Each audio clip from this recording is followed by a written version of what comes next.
ভাই আপনি চলে যান, হ্যাঁ? থাকলে আমরা ক্লাস নেওয়া শেষ, ক্লাস আজকে নেওয়া হবে না। প্রিয় শিক্ষার্থীরা, কেমন আছো? আশা করি বেশ ভালোই আছো। আগামীকাল আমরা 2 নম্বরের ক্লাসটি নিয়েছিলাম, সাজেশনমূলক ক্লাস। তো আজকে আমরা 3 নম্বর ক্লাসে হাজির হয়ে গেছি। ও, তো আমরা প্রথম দিন যে সকল বিষয়বস্তু নিয়ে আলোচনা করেছিলাম যে আমাদের কোন কোন টপিকগুলো পড়তে হবে এবং কোন কোন টপিকের কোন কোন বিষয় জায়গা থেকে কতগুলো কোশ্চেন আসতে পারে, সেগুলো অলরেডি তোমরা হয়তো অবগত আছো। তো আমরা 2টা ক্লাসে অলরেডি আমাদের প্রায় 50%-এর মতো সিলেবাস কমপ্লিট করতে পেরেছি এবং আজকে চেষ্টা করব অ্যারাউন্ড 75%, 80%-এর মতো সিলেবাস কমপ্লিট করে ফেলার জন্য। আজকে আমরা যে সকল বিষয়বস্তু নিয়ে আলোচনা করব তার ভিতরে আছে অবচয়, আছে শেয়ার, প্লাস সমন্বয়। তো এই সকল বিষয়বস্তুতে আপনার যেমন ম্যাথস আসে, ম্যাথস অংশীদারি প্রতিষ্ঠানও আছে। তো এইগুলোর ভিতরে আপনার যেমন ম্যাথসও আসে, থিওরিও আসে, ঠিক আছে? তো কোন বছর বিশ্ববিদ্যালয় কর্তৃপক্ষ আপনার কোন টপিক থেকে ম্যাথ দিবে আর কোন টপিক থেকে থিওরি দিবে একটু বলা কষ্টকর। যদি ঢাকা বিশ্ববিদ্যালয় হইতো সেক্ষেত্রে বলা যেত যে এই টপিক থেকে ম্যাথসই আসবে, এই টপিক থেকে থিওরি আসবে। আর বুঝছে যে বিষয়টা সেটা হচ্ছে কোনো বছর একই টপিক থেকে বা একই হিসাবে একই অধ্যায় থেকে আপনার কখনো দেখা যাচ্ছে যে আপনাকে ম্যাথ দিচ্ছে, আবার কখনো দেখা যাচ্ছে আপনাকে থিওরি দিচ্ছে। তো সেক্ষেত্রে আপনি ধরে নিতে পারেন যে ম্যাথ থিওরি দুইটাই একটা প্রত্যেকটা চ্যাপ্টার থেকে আপনার খুব ভালো করে সব কমপ্লিট করতে হবে। আর অন্যদিকে যেটা আরেকটা বিষয় যেটা মাথায় রাখতে হবে যে প্রিভিয়াস ইয়ার্সে কোন জাতীয় কোশ্চেনগুলো আসে বা কোন টাইপের কোশ্চেনগুলো আসতে পারে, ম্যাথস বেশি আসবে নাকি থিওরি বেশি আসবে, সেটা একটু মাথায় রেখে আপনি আগাইতে পারেন, ঠিক আছে? সো আপনার যেহেতু অলরেডি প্রস্তুতি নেওয়া শেষ শেষ মুহূর্তে, তো আমরা জাস্ট কয়েক টাইপের একটু কোশ্চেন দেখবো এবং কোশ্চেনগুলো কিভাবে সলভ করা যায় এবং এই কোশ্চেনগুলো যদি পরীক্ষায় কিভাবে কিভাবে আসতে পারে, সেম টাইপের কোশ্চেনই ঘুরাই ঘুরাই আসতে পারে কিনা, এই বিষয়গুলো আমরা একটু আলোচনা করে যাব। তো চলেন আমরা ক্লাস শুরু করি।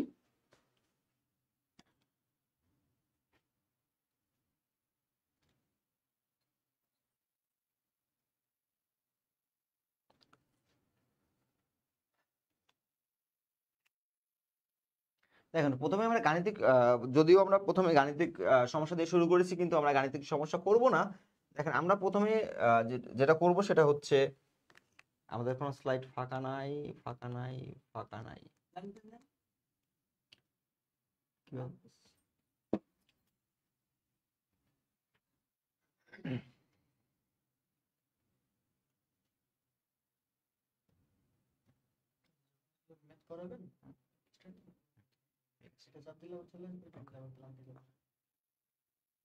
তো দেখেন, আমরা প্রথমে হচ্ছে মজুত পণ্যের হিসাব নিকাশের যে চ্যাপ্টারটা আছে সেখান থেকে যে ম্যাথগুলো আসে সেই ম্যাথের টাইপগুলো একটু দেখব, কোন কোন টাইপগুলো আসতে পারে এবং সেখান থেকে কোন কোন টাইপের কোশ্চেনগুলো সবচেয়ে বেশি আসে। তো একটু দেখেন, আমরা যেটা করব সেটা হচ্ছে আমরা বিশদ আয় বিবরণী যে ছকটা আছে সেই ছকটা আপনাকে একটু দেখাই।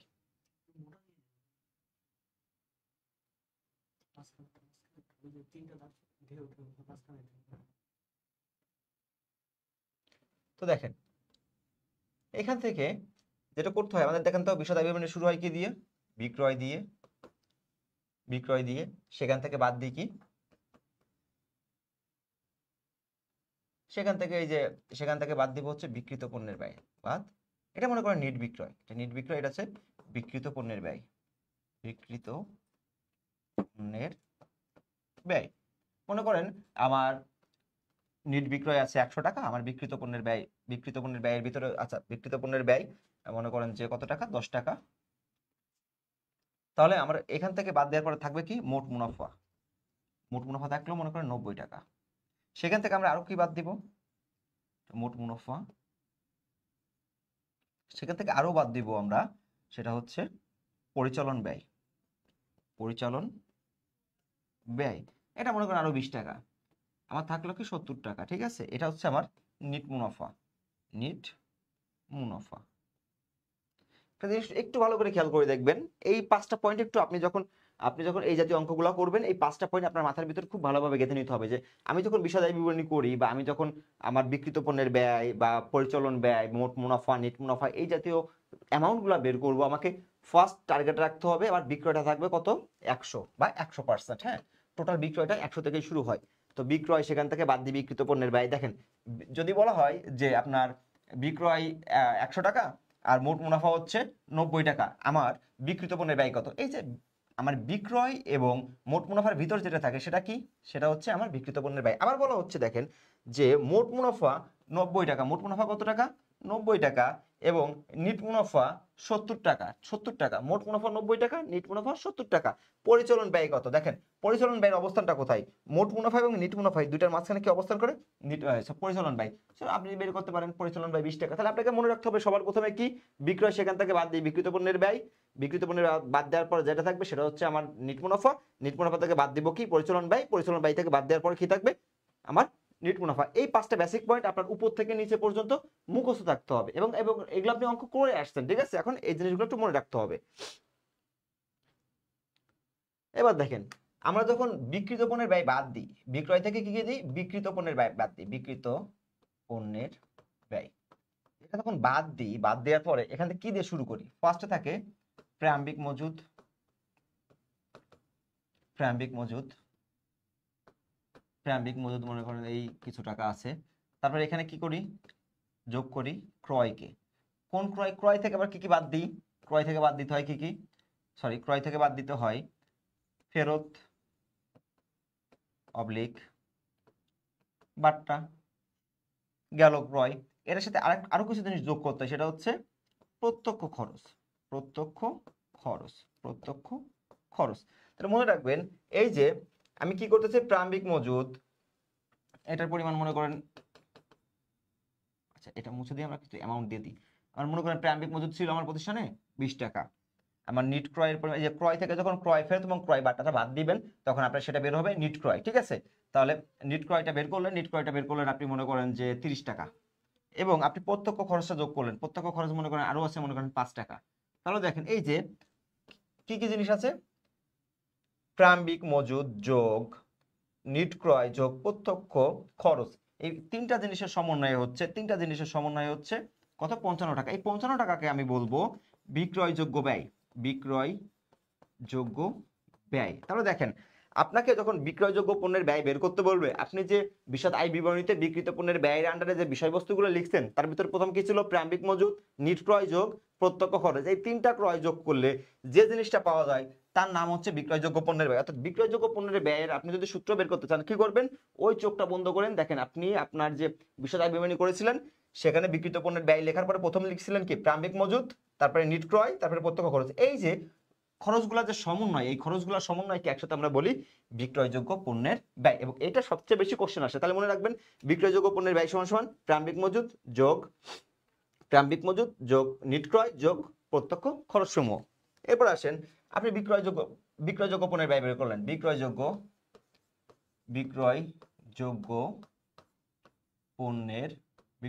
পণ্যের ব্যয় পেয়েছেন কত? 55 টাকা, ঠিক আছে? 55 টাকা। এখন আপনি বিক্রয়যোগ্য পণ্যের ব্যয়টাকে তো সরাসরি কি করেন না, বিক্রয় থেকে বাদ দেন না। মোট মুনাফা যখন বের করবেন, বিক্রিত পণ্যের ব্যয় বাদ, মোট মুনাফা বের করার সময় কি করবেন? বিক্রিত পণ্যের ব্যয়টাকে বাদ করবেন। কিন্তু আপনি পেয়েছেন কি? বিক্রয়যোগ্য পণ্যের ব্যয়। যখন আপনি মোট মুনাফা বের করতে চাবেন তখন আপনাকে লাগবে কি? বিক্রিত পণ্যের ব্যয়। তো বিক্রিত পণ্যের ব্যয় মানে বের করার জন্য আপনি বিক্রয়যোগ্য পণ্যের ব্যয়ের সাথে কি করবেন? আপনি তখন যেটা করবেন সেটা হচ্ছে এই যে লাস্টে কি করতেন, ওই যে অ্যামাউন্টটা বের করছিলাম সেটা থেকে কি বাদ দিতাম? সমাপনী মজুদ। কি বাদ দিছি? সমাপনী মজুদ। এটা মনে করেন আছে 15 টাকা, এটা আছে কত টাকা? 15 টাকা। তাহলে কত বের হচ্ছে? 40 টাকা। এটাকে আপনি বলতেছেন বিক্রিত পণ্যের ব্যয়। তাহলে একটু ভালো করে খেয়াল করে দেখেন, বিক্রয় মাইনাস বিক্রিত পণ্যের ব্যয় সমান সমান মুনাফা। তাহলে এই যে বিক্রয় ছিল আমাদের কত টাকা? মনে করেন বিক্রয় ছিল 100 টাকা। সেখান থেকে এই 100 টাকা থেকে আমরা কত বাদ দিচ্ছি? যে বিক্রিত পণ্যের ব্যয় 40 টাকা বাদ দিচ্ছি, থাকতেছে কত? 60 টাকা। এই 60 টাকা হচ্ছে আমার মোট মুনাফা, 60 টাকা হচ্ছে আমার মোট মুনাফা। বাদবাকি যতটুকু করলাম, এটা হচ্ছে ভিতরের বিষয়। আমি তো আগে বিক্রয় থেকে বিক্রিত পণ্যের ব্যয় বাদ দিয়ে মুনাফা বের করে দিয়েছিলাম, হ্যাঁ? তো এই যে বিক্রয় এবং বিক্রিত পণ্যের ব্যয় মাঝখানে যতটুকু ছিল এই বিষয়টা একটু ভালো করে মনে রাখবেন। আবার একটু খেয়াল করেন, যখন আমরা বিক্রিত পণ্যের ব্যয় বের করব, বিক্রিত পণ্যের ব্যয় দুই ভাবে বের করা যায়। একটা হচ্ছে দেখেন সূত্রটা এখান থেকে দেখেন, বিক্রয় মাইনাস মুনাফা। এই যে দেখেন মুনাফা, মোট মুনাফা। এই যে দেখেন বিক্রয় কত টাকা? 100 টাকা। মাইনাস মোট মুনাফা কত বের হয়েছে, মোট মুনাফা কত টাকা, 60 টাকা, সমান কত টাকা হচ্ছে, 40 টাকা হচ্ছে আমার বিক্রিত পণ্যের ব্যয়। বিক্রিত পণ্যের ব্যয়, তাহলে একটু খেয়াল করে দেখেন, এই যে দেখেন বিক্রিত পণ্যের ব্যয় এখানে কত দেওয়া আছে, 60 টাকা। এই যে 100 টাকা থেকে 40 টাকা বাদ দিয়ে 60 টাকা পাইছি, তার মানে আবার যখন আমি 100 টাকা থেকে এই 60 টাকা বাদ দিব তখন কি বের হচ্ছে, বিক্রিত পণ্যের ব্যয়। তাহলে বিক্রিত পণ্যের ব্যয় আপনি কিভাবে বের করতে পারবো, বিক্রয় মাইনাস মোট মুনাফা বিক্রিত পণ্যের ব্যয়, বিক্রয় মাইনাস মোট মুনাফা বিক্রিত পণ্যের ব্যয়, ঠিক আছে। আর যখন বিক্রয়যোগ্য পণ্যের ব্যয় বের করবো তখন কি করবো, বিক্রয়যোগ্য পণ্যের ব্যয় বের করার সময় যেটা করব সেটা হচ্ছে প্রারম্ভিক মজুদ যোগ নিট ক্রয় যোগ প্রত্যক্ষ খরচ। এবার আসেন আমরা একটু চলে যাই আমাদের স্লাইডে চলে যাই, আমাদের 1 নম্বর অঙ্কটাতে কি দিয়ে আছে সেগুলো একটু ভালো করে খেয়াল করি। একটি মজুদ পণ্যের ক্রয় মূল্য, একবারে একটু বাইরে চলে গেছি, দেখেন একটি মজুদ পণ্য ক্রয় মূল্য ছিল কত টাকা, 15,500 টাকা এবং বাজার মূল্য ছিল 12,500 টাকা। 15,500 টাকা এবং 12,500 টাকা একটা ক্রয় মূল্য, একটা বাজার মূল্য, যা বছর শেষে মজুদ পণ্যের গণনা থেকে বাদ পড়ে গেছে, মজুদ পণ্যের গণনা থেকে বাদ পড়ে গেছে। যদি দফাটি সঠিকভাবে হিসাবভুক্ত করা হয় তাহলে মুনাফার উপর কি রূপ প্রভাব পড়বে। সাপোজ চিন্তা করেন আপনার বিক্রয় ছিল 100 টাকা, আপনার বিক্রয় ছিল 100 টাকা, সেখান থেকে আপনি কি বাদ দিবেন, মুনাফা। দেখেন মুনাফা বের করতেছেন, মুনাফা কি বের করতেছেন, মুনাফা। এই যে মুনাফা বের করতেছেন তাহলে আমাকে বাদ দিতে হবে কি, বিক্রিত পণ্যের ব্যয়, বিক্রিত পণ্যের ব্যয়। একটু খেয়াল করেন বিক্রিত পণ্যের ব্যয় যখন আমরা বের করি তখন বিক্রয়যোগ্য পণ্যের যে ব্যয় আছে, বিক্রয়যোগ্য পণ্যের ব্যয়, বিক্রয়যোগ্য পণ্যের ব্যয়, সেখান থেকে কি বাদ দিতে হয়, সেখান থেকে সমাপনী মজুদ বাদ দিতে হয়, সমাপনী মজুদ। আপনি চিন্তা করলেন বিক্রয়যোগ্য পণ্যের ব্যয় হচ্ছে আপনার, বিক্রয়যোগ্য পণ্যের ব্যয় 40 টাকা, সমাপনী মজুদ হচ্ছে 10 টাকা, তাহলে আপনার বিক্রিত পণ্যের ব্যয় আসতেছে কত, 30 টাকা। এই 30 টাকাকে আপনি কি করেন, 30 টাকাকে মনে করেন 100 টাকা বাদ দিলেন, তাহলে মুনাফা আসতেছে কত, 70 টাকা। খেয়াল করে দেখবেন বিক্রিত পণ্যের ব্যয় যত বেশি বাড়বে আমার মুনাফা তত বেশি কমবে, বিক্রিত পণ্যের ব্যয় যত বেশি কমবে, সাপোজ এখানে দেখেন, এখানে আমি চিন্তা ধরলাম কত, 20 টাকা, আর মোট মুনাফা কত আসবে, 80 টাকা। আবার এখানে দেখেন আমি ধরলাম কয় টাকা, 10 টাকা, তাহলে মোট মুনাফা কত আসবে, 90। অর্থাৎ বিক্রিত পণ্যের ব্যয় যত বেশি কমবে মুনাফা তত বেশি বাড়বে, বিক্রিত পণ্যের ব্যয় যত বেশি বাড়বে মুনাফা তত বেশি কমবে। এটা সম্পূর্ণ ডিপেন্ড করতেছে বিক্রিত পণ্যের ব্যয়ের উপরে। আর বিক্রিত পণ্যের ব্যয় কার উপর ডিপেন্ড করে, সে ডিপেন্ড করে এই যে বিক্রয়যোগ্য পণ্যের ব্যয় এবং সমাপনী মজুদের উপরে। চিন্তা করেন আমার বিক্রয়যোগ্য পণ্যের ব্যয় ছিল মনে করেন 40 টাকা, সমাপনী মজুদ 10 টাকা হওয়াতে কি হয়ে গেল, আমার বিক্রিত পণ্যের ব্যয়ের পরিমাণটা কি হচ্ছে, কমে যাচ্ছে। তার মানে বিক্রিত পণ্যের ব্যয় যত বেশি হচ্ছে তত বেশি কি হবে, আমার মুনাফার পরিমাণটাও বাড়বে। এখন দেখেন এই সমাপনী মজুদ যদি এখানে না থাকতো, সমাপনী মজুদ দেখেন আমার বিক্রয়যোগ্য পণ্যের ব্যয় কত, 40, বিক্রয়যোগ্য পণ্যের ব্যয় 40 টাকা, আমার সমাপনী মজুদ 1 টাকাও নাই, তাহলে আমার বিক্রিত পণ্যের ব্যয় কত, তাহলে আমার বিক্রিত পণ্যের ব্যয় কত, সেটা কত থাকতো, 40। আর এখানে যদি 30 এর জায়গায় 40 লিখতাম তাহলে আমার মুনাফা হইতো কত, 60 টাকা। অর্থাৎ বিক্রিত পণ্যের ব্যয় যত বেশি বাড়ে আমার মুনাফা তত বেশি কমে। এখন একটু খেয়াল করেন এই যে এখানে এই যে 12,500 টাকা বা 15,500 টাকা, আমরা কি জানি সমাপনী মজুদ যেটা কম সেটা নিতে হয়। তাহলে দেখেন 12,500 টাকা এবং 15,500 টাকা কোনটা বড় আর কোনটা ছোট, এইটা ছোট, এই জন্য এটাকে নিব আর এই যে এটাকে কেটে দিব। কে বলছিল, রক্ষণশীলতা সীমাবদ্ধতা। রক্ষণশীলতা সীমাবদ্ধতা আমাদেরকে বলছিল, রক্ষণশীলতা সীমাবদ্ধতা আমাদেরকে কি বলেছিল যে মজুদ পণ্যের প্রত্যেক দফায় বাজার মূল্য, ক্রয় মূল্য বা আদায় মূল্যের ভিতরে সবচেয়ে যেটার মূল্য কম, সবচেয়ে যেটার মূল্য কি কম সেটা নিতে হবে। তাহলে আমি নিব কত, 12,500 টাকা। আপনি সরাসরি এই দেখেন 12,500 টাকা একটাই আছে, এটাকে কি ধরতে পারেন, অ্যান্সার ধরতে পারেন, কিন্তু সরাসরি ধরলে হবে না, আপনি একটু বুঝেন। হ্যাঁ, তো এই 12,500 টাকা, তাহলে দেখেন এই 12,500 টাকা যদি আপনি কি করতেন, 12,500 টাকা যদি আপনি বাদ দিয়ে দেন, 12,500 টাকা যদি না নেন তাহলে আমার বিক্রিত পণ্যের পরিমাণটা কি হচ্ছে, বেড়ে যাচ্ছে। যত বেশি বিক্রিত পণ্যের পরিমাণ বাড়বে তত বেশি আপনার মুনাফা কি হয়ে যাবে, কমে যাবে। তাহলে দেখেন এটা যদি আমি হিসাবভুক্ত না করতাম তাহলে কি হইতো, আমার মুনাফার পরিমাণটা কমে যেত। আর যেহেতু এটাকে হিসাবভুক্ত করতেছি তাহলে আমার কি বিক্রিত পণ্যের ব্যয় যেটা সেটা কি হয়ে যাচ্ছে, বেড়ে যাচ্ছে এবং আমার কি হচ্ছে, মুনাফাও বেড়ে যাচ্ছে। দেখেন তাহলে মুনাফাটা বেড়ে যাচ্ছে 12,500 টাকা।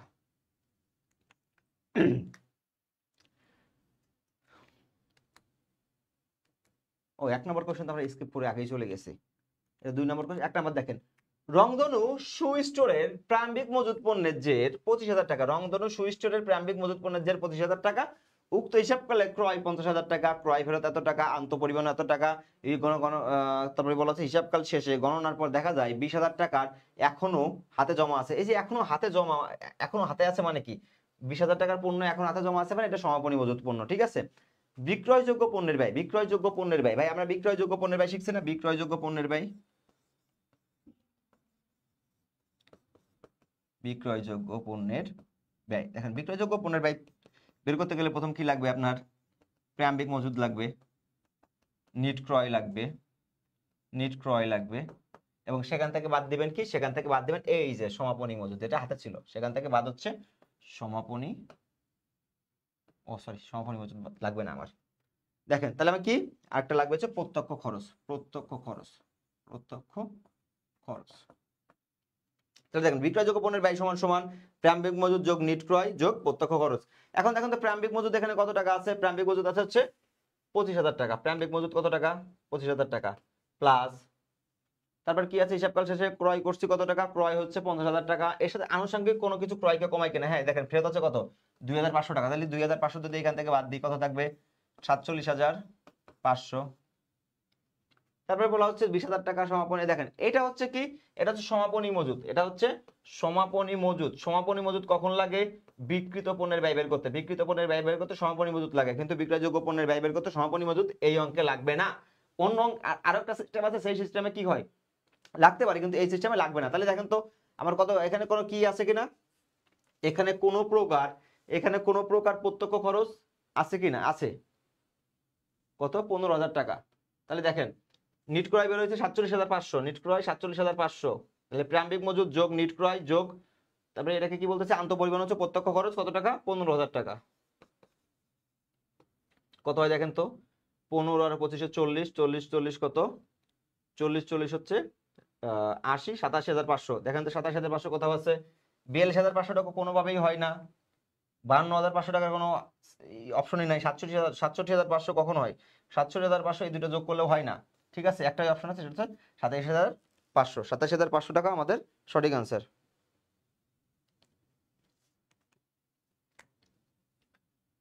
2 নম্বর আমরা শেষ করেছি।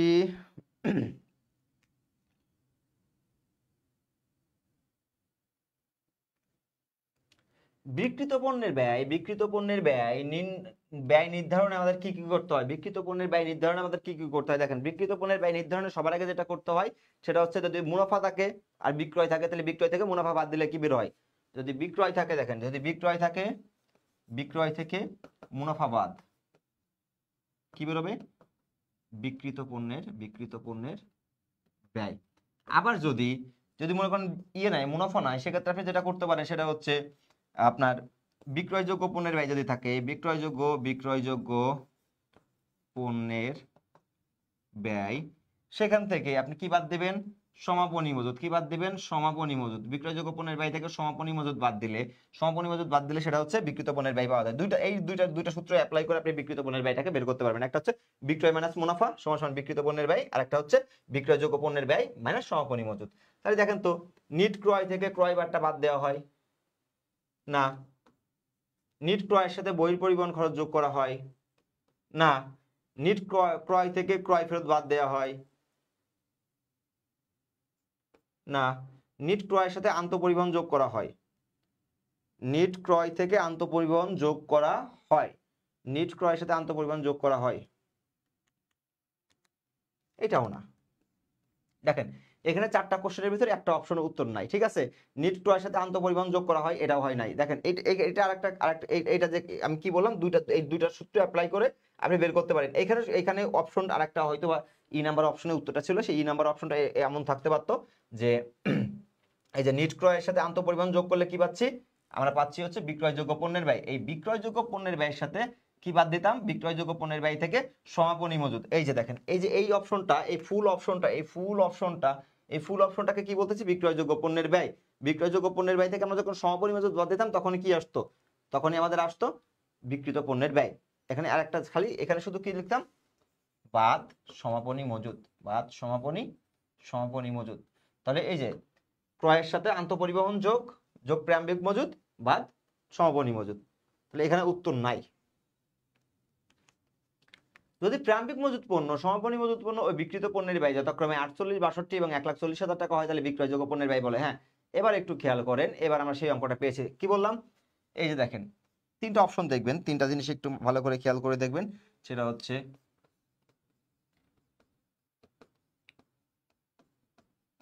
বিক্রয়যোগ্য পণ্যের ব্যয় বাদ সমাপনী মজুদ সমান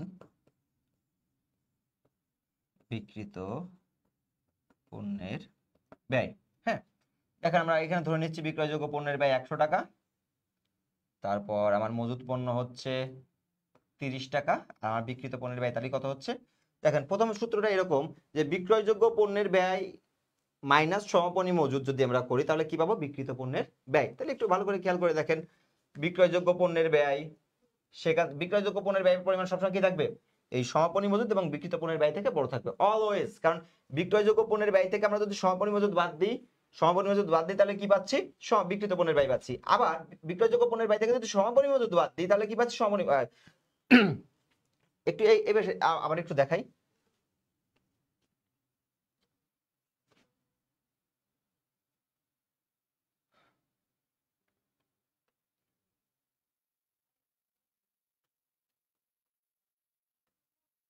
বিক্রয়যোগ্য পণ্যের ব্যয় ধরেন 100 টাকা, সেখান থেকে বাদ দিব আমরা সমাপনী মজুদ, ঠিক আছে। মনে করেন সমাপনী মজুদ 20 টাকা, আমার বের হচ্ছে কত, 80 টাকা। এই 80 টাকাকে আমি বলতেছি বিক্রিত পণ্যের ব্যয়।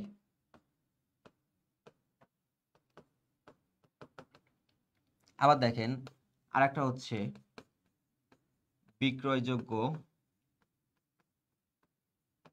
পণ্যের ব্যয় 100 টাকা, সেখান থেকে বাদ দিব আমি বিক্রিত পণ্যের ব্যয়। দেখেন তো মনে করেন 80 টাকা, আমি সেই বিক্রিত পণ্যের ব্যয় 80 টাকায় ধরবো, তাহলে দেখেন তো সমাপনী কত আসে, 20 টাকা। আবার আরেকটা দেখেন, বিক্রিত পণ্যের ব্যয় মনে করেন ধরেন হচ্ছে 80 টাকা, আর যোগ সমাপনী মজুদ 20 টাকা সমান সমান বিক্রয়যোগ্য পণ্যের ব্যয় সমান সমান 100 টাকা। একটু খেয়াল করে দেখেন, আমি বিক্রিত পণ্যের ব্যয়, এই যে এখানে এই বিক্রয়যোগ্য পণ্যের ব্যয় হচ্ছে কিং, বিক্রয়যোগ্য পণ্যের ব্যয় হচ্ছে কিং, সে সবসময় বড় থাকে, সে সবসময় কি থাকবে, বড় থাকবে। তার থেকে সমাপনী মজুদ আর বিক্রিত পণ্যের ব্যয় কখনো কি হইতে পারবে না, বড় হইতে পারবে না।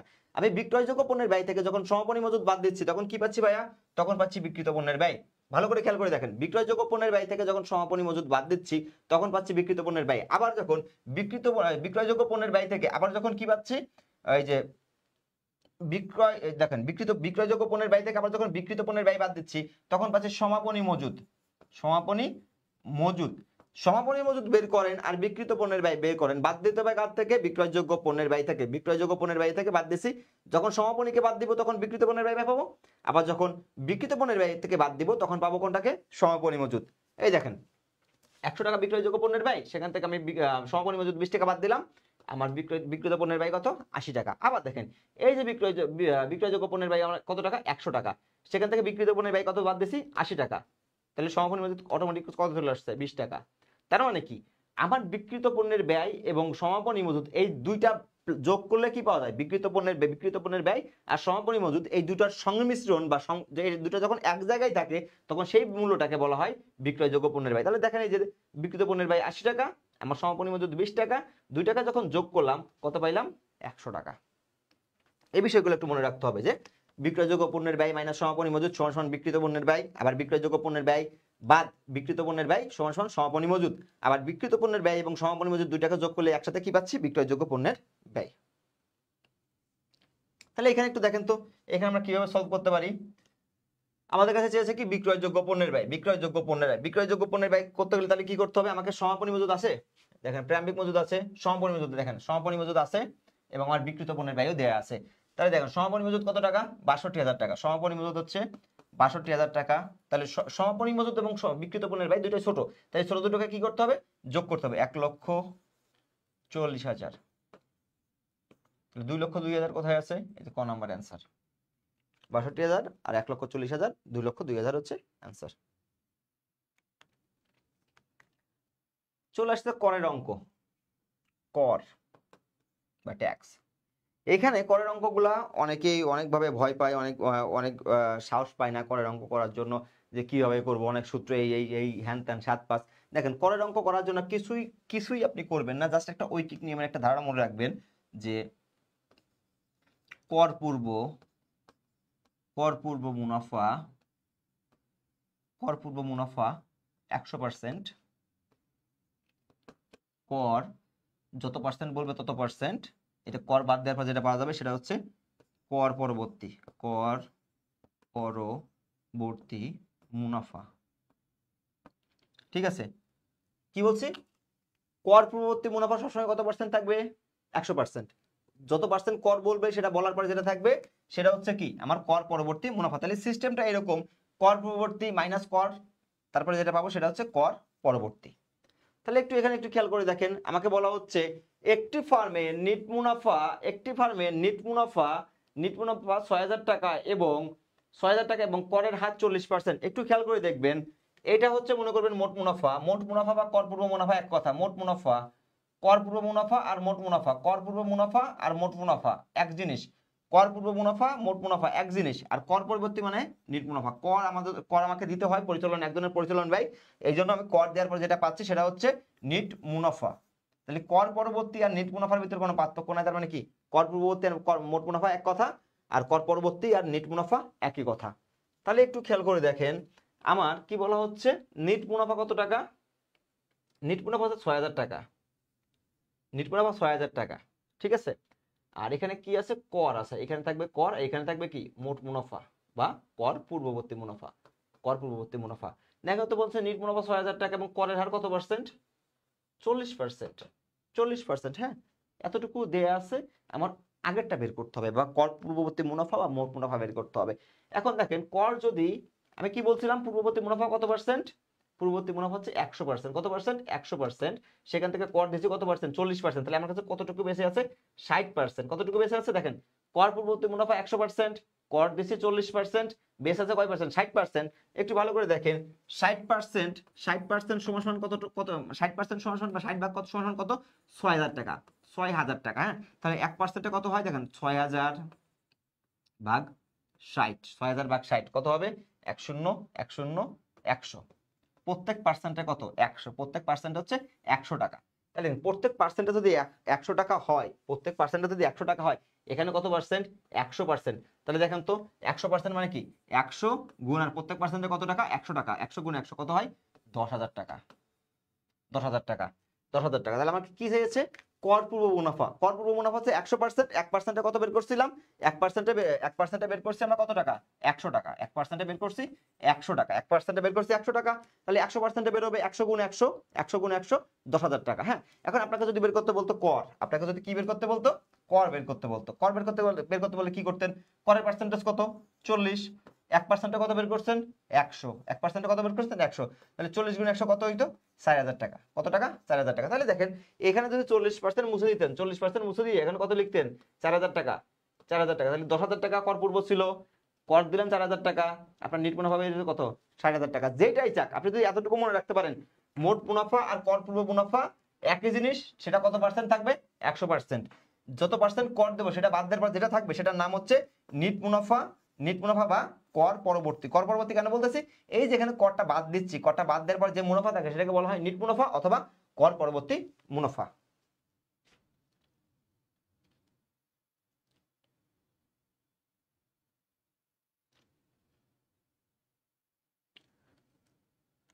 পরবর্তী কোশ্চেনে আসি।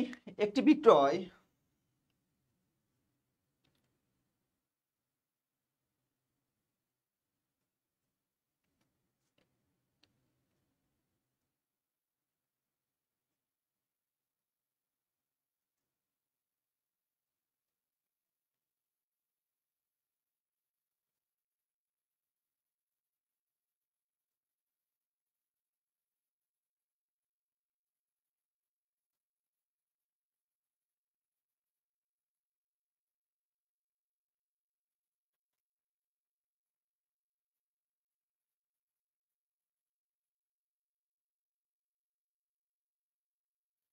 দেখেন বলা হচ্ছে নিট বিক্রয় এবং মোট মুনাফার পরিমাণে এত টাকা এবং এত টাকা হলে ক্রয় মূল্যের উপর মুনাফার হার, ক্রয় মূল্যের উপর মুনাফার হার।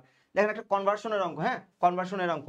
এখানে কোনো কিছু দেয়া নাই, আপনি কিভাবে বের করবেন? আপনাকে দেয়া আছে দেখেন নিট বিক্রয় এবং মোট মুনাফা, নিট বিক্রয় এবং মোট মুনাফা আপনাকে চাচ্ছে কি ক্রয় মূল্যের উপর লাভের হার, ক্রয় মূল্যের উপর লাভের হার, ক্রয় মূল্যের উপর লাভের হার আপনি কিভাবে বের করতে পারবেন? ক্রয় মূল্যের উপর লাভের হার আপনি কিভাবে বের করবেন? দেখেন ক্রয় মূল্যের উপর লাভের হারের সূত্রটা কি ভাইয়া? ক্রয় মূল্যের উপর লাভের হার ইকুয়াল টু মোট মুনাফা বাই বিক্রিত পণ্যের ব্যয় গুণ 100। এখন দেখেন এখানে আপনি কি লিখলেন? এখানে আপনি লিখলেন মোট মুনাফা কত টাকা পেয়েছেন? 6000 টাকা। আপনি লিখলেন কত টাকা? 6000 টাকা। বাহ সুন্দর, পেয়ে গেছি। তাহলে এখন শুধু বিক্রিত পণ্যের ব্যয় পাইলেই হয়। কিন্তু একটু জিনিস ভালো করে খেয়াল করে দেখবেন, একটা জিনিস ভালো করে খেয়াল করে দেখবেন, সেটা হচ্ছে কি এই যে দেখেন এই যে বিক্রয়, এখানে কি আছে? বিক্রয়, কোথাও বিক্রিত পণ্যের ব্যয় নাই, কোথাও বিক্রিত পণ্যের ব্যয় নাই। আছে কি? বিক্রয় আছে। কিন্তু আমার লাগবে কি? বিক্রিত পণ্যের ব্যয়। কিন্তু আমরা শিখে আসছি একটু আগে, কি শিখে আসলাম? একটু আগে শিখে আসলাম বিক্রয় মাইনাস মুনাফা। বিক্রয় মাইনাস মুনাফা সমান সমান কি? বিক্রিত পণ্যের ব্যয়। তাহলে বিক্রয় কত দেওয়া আছে দেখেন তো? বিক্রয় আছে 30,000 টাকা মাইনাস আমার মুনাফা কত? 6,000 টাকা, কত হচ্ছে? 24,000 টাকা। তাহলে কি পেয়ে গেছি? আমি বিক্রিত পণ্যের ব্যয়টা পেয়ে গেলাম। কত টাকা? 24,000 টাকা। তাহলে নিচে লিখলাম কত? 24,000 টাকা। আর যেহেতু হার চেয়েছে, যেহেতু হার চেয়েছে, হার মানে শতকরা বা পার্সেন্টেজ, তো কত দিয়ে গুণ করবো? 100 দিয়ে গুণ করবো।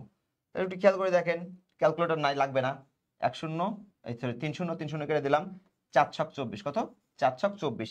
4 দিয়ে যদি আমরা 100 কে কাটি কত আসে? 4 দিয়ে 100 কে কাটলে আসে 25। 4 থেকে 100 কত আসলে কত কাটবে? 25। আর এই যে যেহেতু 100 নিছি পার্সেন্টেজের জন্য লিখবো একটা পার্সেন্ট। 25 দেখেন তো 25 কোথাও আছে কিনা? 16.67 নাই, 20 নাই, এই যে 25। গ নাম্বারটা অ্যান্সার। তাহলে উত্তর হচ্ছে গ নাম্বার। টাইটান কোম্পানি সমাপনী মজুত পণ্য 4,000 টাকা কম দেখানো হয়েছে, সমাপনী মজুত কম দেখানো হয়েছে, বর্তমান হিসাব বছরের শেষে বিক্রিত পণ্যের ব্যয় এবং নিট আয়ের উপর কিরূপ প্রভাব পড়বে? আমরা জানি কি সমাপনী মজুত যদি কম দেখানো হয়, সমাপনী মজুত যদি কম দেখানো হয় বিক্রিত পণ্যের পরিমাণ বাড়ে। সমাপনী মজুত কম, সমাপনী মজুত যদি কম হয়, সমাপনী মজুত যত কম হবে তত পরিমাণে কি বাড়বে? বিক্রিত পণ্যের পরিমাণ বাড়বে। বিক্রিত, আমি দেখিয়ে দিয়েছি একদম ক্যালকুলেশন করে, বিক্রিত পণ্যের ব্যয় তত বেশি প্লাস হবে, প্লাস নিট আয়ের পরিমাণটা কি হবে? কম হবে। নিট আয়ের পরিমাণটা কম হবে যত বেশি, দেখেন যত বেশি আপনার বিক্রিত পণ্যের ব্যয় বাড়বে, অর্থাৎ ব্যয় যত বাড়বে আয় তত কম হবে। তাহলে দেখেন তো যে প্রথমে দিছে কোনটা? বিক্রিত পণ্যের ব্যয় বেশি, এই যে বেশি পেয়েছি, বেশি পেয়েছি। তারপরে ক এবং গ আগেই বাদ, বেশি প্রদর্শিত হবে, বেশি প্রদর্শিত হবে, ঠিক আছে। আর নিট আয় যত বেশি, এটা যত বেশি বাড়বে নিট আয় তত কম হবে। তাহলে যে কম প্রদর্শিত হবে, এখানে আবার বেশি দিচ্ছে, এটাও হবে না। তাহলে সঠিক অ্যান্সার হচ্ছে আমার যত সমাপনী মজুদ যত বেশি বাড়বে, সরি সমাপনী মজুদ যত বেশি বাড়বে তত বেশি আমার কি হবে? বিক্রিত পণ্যের পরিমাণটা, বিক্রিত পণ্যের ব্যয়টা কি হচ্ছে? বিক্রিত পণ্যের ব্যয়ের পরিমাণটা কমে আসতেছে। আর সমাপনী মজুদ যখন বাদ যাবে, সমাপনী মজুদ কি হচ্ছে? যখন কম দেখানো হচ্ছে তত বেশি বিক্রিত পণ্যের ব্যয় বাড়বে, আর যত বেশি বিক্রিত পণ্যের ব্যয় বাড়বে তত বেশি আমার মোট লাভটাও কম আসবে। এটা একটা খুবই একটা কমন কোশ্চেন। বিক্রিত পণ্যের ক্রয় মূল্য 16,000 টাকা এবং বিক্রয় মূল্যের উপর 20% হারে লাভ থাকলে বিক্রয় মূল্য কত?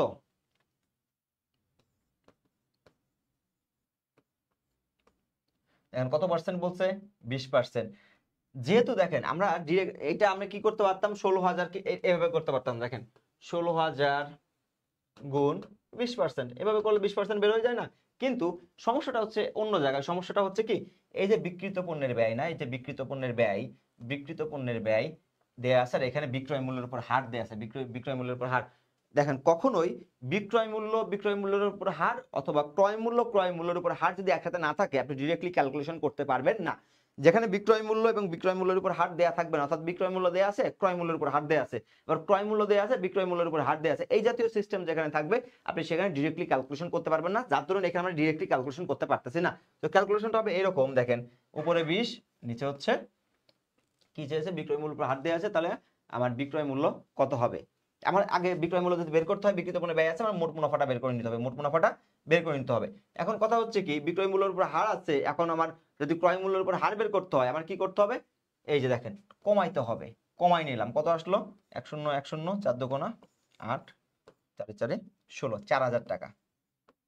আবার দেখেন 1 0 1 0 কেটে দিচ্ছি, 4 2 8, এই 4 দিয়ে যখন 16কে কাটলাম কত 4, আর 3টা শূন্য আগেই ছিল, হ্যাঁ 3টা শূন্য আমি অটোমেটিক আগে নিয়ে নিয়েছি, 4 দিয়ে 16কে কাটলাম 4, তাহলে আমরা মোট মুনাফা আসছে কত টাকা, মোট মুনাফা আসছে 4000 টাকা, এটা হচ্ছে আমার মুনাফা, এটা হচ্ছে মোট মুনাফা, মোট মুনাফা 4000 টাকা। এখন দেখেন আমার বিক্রিত পণ্যের ব্যয় কত ছিল 16000 টাকা, বিক্রিত পণ্যের ব্যয় হচ্ছে 16000 টাকা, আমাকে চেয়েছে কি বিক্রয় মূল্য, বিক্রয় মূল্য সমান সমান কি বিক্রিত পণ্যের ব্যয় যোগ মুনাফা, বিক্রিত পণ্যের ব্যয় যোগ মুনাফা, মুনাফা কত বের করছি আমরা 4000 টাকা, তাহলে এই যে বিক্রিত পণ্যের ব্যয় 16000 টাকা যোগ 4000 টাকা হচ্ছে আমার কি 4000 টাকা হচ্ছে আমার মুনাফা, তাহলে কত বের হচ্ছে 16000 যোগ 4000 20000 টাকা হচ্ছে আমার অ্যান্সার। দেখেন তো 20000 কোথায় আছে, 20160, 13600, 21000, 21160, এই যে ঘ নম্বর 20000 টাকা হচ্ছে অ্যান্সার।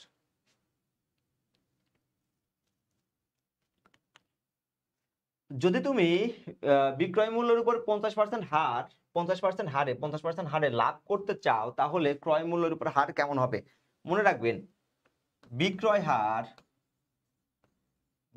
হার অলওয়েজ ছোট, ক্রয় হার সবসময় বড়, ক্রয় হার সবসময় কি হবে বড় হবে। বিক্রয় হার দেখেন সবসময় একটা জিনিস মনে রাখবেন যে বিক্রয় হার ছোট হবে, ক্রয় হার বড় হবে, একদম মুখস্থ কথা মনে রাখবেন, ক্রয় হার বড় বিক্রয় হার ছোট, তাহলে ক্রয় হার যদি বড় হয় আর বিক্রয় হার যদি ছোট হয়, তাহলে দেখেন তো এখানে কোন মূল্য, যদি তুমি বিক্রয় মূল্যের উপর এত % হারে লাভ করতে চাও, তাহলে ক্রয় মূল্যের উপর লাভের হার কত হবে, তাহলে ক্রয় মূল্যের উপর লাভের হার আর বিক্রয় মূল্যের লাভের হারের থেকে বেশি হবে, 20 কাটা 25 কাটা 33 কাটা, তাহলে 75 বা 100 যে কোনো একটা হইতে পারে। তাই দেখেন তো সূত্রটা হচ্ছে 100 গুণ হার নিচে 100 মাইনাস হার, ঠিক আছে 100 গুণ হার 100 মাইনাস হার, তাহলে দেখেন 100 গুণ 50 নিচে কত 100 মাইনাস, এই যে 100 মাইনাস 50 কত হয় 50, 50 কাটা কত থাকতেছে 100%, তাহলে সঠিক হবে কোনটা 100% ইজ দা রাইট অ্যান্সার। আবার দেখেন সূত্রটা একটু, 100 গুণ হার 100 মাইনাস হার, যখন আমরা কি বের করতেছি ক্রয় মূল্যের উপর হার বের করতেছি, ক্রয় মূল্যের উপর হার বড় হবে এই জন্য আমরা নিচে দিব মাইনাস, যদি এখানে বিক্রয় মূল্যের উপর হার বের করতে বলতো তাহলে এখানে দিতাম আমরা প্লাস। তাহলে দেখেন আমরা সঠিক আনসার কত আসছে 100%, 100% হচ্ছে উম নম্বরে। প্রারম্ভিক মজুদ 7000 টাকা, ক্রয়কৃত পণ্যের এত টাকা, সমাপনী মজুদ এত টাকা হলে বিক্রিত পণ্যের ব্যয় কত, বিক্রিত পণ্যের ব্যয় দেখো দেখেন, তাহলে এখানে বিক্রিত পণ্যের ব্যয় বের করতে গেলে আমার কি লাগবে বিক্রয়যোগ্য পণ্যের ব্যয়, আর বিক্রয়যোগ্য পণ্যের ব্যয় কিভাবে বের করবো, প্রারম্ভিক মজুদ 60000 টাকা যোগ প্রারম্ভিক মজুদ যোগ কৃত পণ্যের ব্যয়, প্রারম্ভিক মজুদ যোগ কৃত পণ্যের ব্যয় সমান বিক্রয়যোগ্য পণ্যের ব্যয় কত টাকা 3,80,000, 3,80,000 কি বের হইলো আমার বিক্রয়যোগ্য পণ্যের ব্যয়, কি বের হবে বিক্রয়যোগ্য পণ্যের ব্যয়, বিক্রয়যোগ্য পণ্যের ব্যয় কত টাকা 4,40,000, বাদ দিব কি সমাপনী মজুদ, কারণ আমরা কি জানি বিক্রয়যোগ্য পণ্যের ব্যয় থেকে যখন সমাপনী মজুদ বাদ দিব তখনই কি বের হবে আমাদের, তখনই বিক্রিত পণ্যের ব্যয়টা বের হয়ে যাবে। কত টাকা বাদ দিব হচ্ছে 50,000 টাকা, তাহলে 4,40,000 মাইনাস 50,000 টাকা কত হচ্ছে 3,90,000 টাকা, তাহলে আমার বিক্রিত পণ্যের ব্যয় হচ্ছে 3,90,000, 4,20,000 না 3,30,000 না 3,70,000 না 3,90,000 ইজ দা রাইট অ্যান্সার। দেখেন সেম ভাবে বলা হয়েছে কি ক্রয় মূল্যের উপর মুনাফার হার, বিক্রয় মূল্যের উপর মুনাফার হার, তাহলে বিক্রয় মূল্যের উপর মুনাফার হার কেমন হবে কম হবে। দেখেন ক্রয় মূল্যের উপর হার যদি এটা হয়, বিক্রয় মূল্যের উপর মুনাফার হার কম হবে, তাহলে দেখেন 25%-এর কম কোনটা, 33 হবে না, 30 হবে না, 25 সেটাও হবে না, একটাই আছে 20%, একটু দেখাই দিই দেখেন 100 গুণ 25 নিচে হচ্ছে কি 100 প্লাস 25, যেহেতু ছোট হবে সেজন্য নিচে প্লাস বাড়ি দিতে হবে, 100 গুণ 25 নিচে 125, 5 25 125, 5 দিয়ে যদি 100 কে কাটি 5 20 100, কত পার্সেন্ট 20%, 20% ইজ দা অ্যান্সার। আমি এটা ক্যালকুলেশন না করেও বলতে পারবো কি যে ক্রয় মূল্যের উপর লাভের হার সবসময় বিক্রয় মূল্য লাভের হারের থেকে বড় হয়, তাহলে আমার বিক্রয় মূল্যের উপর লাভের হারটা কেমন হবে ছোট হবে, তাহলে দেখেন 25% ছোট হইতে হবে, এটা না এটা না এটা না এটা বড়। আমরা আসি একটু অংশীদারি প্রতিষ্ঠানে, দুইজন অংশীদারের মুনাফার বন্টনের অনুপাত 2:1, তৃতীয় জনকে এত ভাগ অংশ মুনাফা বন্টনের চুক্তিতে দিয়ে দেওয়া হলে নতুন অনুপাত। দেখেন নতুন অনুপাত বের করতে গেলে আমাদের কি করতে হবে, শর্টকাটে আমরা করাই দিব। নতুন অনুপাত বের করতে গেলে আমরা কিভাবে করব, নতুন অনুপাত বের করতে গেলে যেটা করতে হবে সেটা হচ্ছে ফার্স্ট অফ অল আমাদেরকে যেটা করব সেটা হচ্ছে আমাদের অনুপাতটাকে লিখে নিব। কার ধরে নিই ক এবং খ দুইজন অংশীদার, তাদের অনুপাত ছিল কত, 2:1। আর মনে রাখবেন যেখানে অনুপাত পাবেন সেখানে আগে অনুপাত দুইটাকে লিখে যোগ করে ফেলবেন। তাহলে দুইজনের অনুপাত কত, 2:1 = 3। তারা একজনকে দিছে কত অংশ, 1/5 অংশ। কত অংশ দিয়ে দিছে, এর নাম দিলাম গ। গকে তারা দিছে কত অংশ, 1/5 অংশ। তাহলে যেটা করব এখন, এই যে ভগ্নাংশ থেকে কি করব, এই যে হর থেকে লবটাকে বিয়োগ করব, হর থেকে লবটাকে বিয়োগ করব। হর কত 5, লব কত 1, সমান কত আসবে 4। হর থেকে লবকে কি করে দিলাম, বিয়োগ করে দিলাম। এখন যেটা করব সেটা হচ্ছে দেখেন সুন্দর করে ক খ এবং গ কে আমরা লিখে ফেললাম। লেখার পর কয়টা লিখলাম, ক কত 2, খ কত 1 এবং গ কত, গয়ের অনুপাত তো এখন আমরা ওইভাবে বের করি নাই, ঠিক আছে। তাহলে গয়ের তো 1/5 অংশ দেয়াই আছে। এখন দেখেন এই যে নতুন যে অংশটা আসছে, যে এই যে আমাদের যে ভগ্নাংশ ছিল, ভগ্নাংশের হর থেকে লবকে বিয়োগ করার পর কত পেয়েছি, 4। এখন এই অংশ দিয়ে আমরা পুরাতন অংশকে কি করে দিব, গুণ করে দিব। 2 গুণ 4, 1 গুণ 4 কত আসতেছে 8, এখানে কত আসতেছে 4, ঠিক আছে। এখন গ কতটুকু পাচ্ছে, গ পাচ্ছে কত অংশ, না গ 4 অংশ পাচ্ছে না, গ পাচ্ছে হচ্ছে 1 অংশ। এই যে এই 3 এর সাথে এই 1 কে গুণ করে দিব, 1 গুণ 3 = 3। তাহলে নতুন অনুপাত আসতেছে আমাদের 4:8:3। দেখেন পুরানটার ক্ষেত্রে সূত্রটা হচ্ছে পুরাতন অনুপাত গুণ নতুন অংশ। নতুন অংশ কোনটা, হর থেকে লব বিয়োগ করার পর যে অংশটা পাইছি সেটা হচ্ছে নতুন অংশ। তাহলে পুরাতন অনুপাত গুণ নতুন অংশ, তাহলে 2 গুণ 4, 1 গুণ 4, 4 2 8, 4 1 4। আর গয়ের জন্য সূত্রটা হচ্ছে, নতুনের জন্য সূত্রটা হচ্ছে কি, যে তার যে লব গুণ 2 অনুপাতের যোগফল, লব গুণ পুরাতন অনুপাতের যোগফল, লব গুণ এই যে লব কত 1, 1 গুণ পুরাতন অনুপাতের যোগফল কত 3, 3 1 3। তাহলে সঠিক আনসার হচ্ছে 8 4 3, এই যে 8 4 3।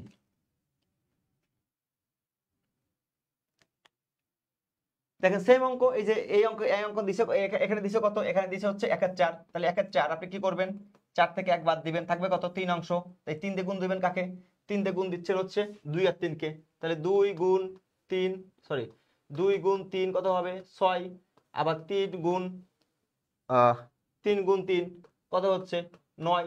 তাহলে আপনার দাঁড়াচ্ছে 6:9। এবং এখানে কত বের হচ্ছে, এর লব কত, লব হচ্ছে 1। আর আপনি এখানে কত কত বের করছেন, অনুপাত দুটা 2 3, দুটো যোগ করলে হয় 5। তাহলে 5 গুণ 1 কত হয় 5। তাহলে দাঁড়াচ্ছে আপনার 6:9:5। এই দেখেন 6:9:5, ঘ নাম্বারটা অ্যান্সার। আপনার যেটা কাজ হবে, প্রথমে হর থেকে লবটা বের করবেন, এইটাকে দিয়ে এই দুটাকে পুরাতন দুটাকে গুণ করবেন, 6 এবং 9 হয়ে গেল। এবং এই যে এটাকে কি করলাম, এই যে পুরাতন অনুপাতের যে যোগফল 5 সেটার সাথে কি করলাম, এটা হট মানে লবটাকে গুণ করলাম, 1 আসলো।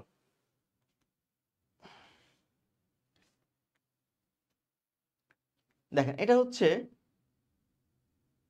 যখন আপনাকে খুব প্রেসার দেওয়ার ইচ্ছা থাকবে, আপনাকে খুব প্রেসার দেওয়ার ইচ্ছা থাকবে পরীক্ষার হলে, তখন যেটা হবে, তখন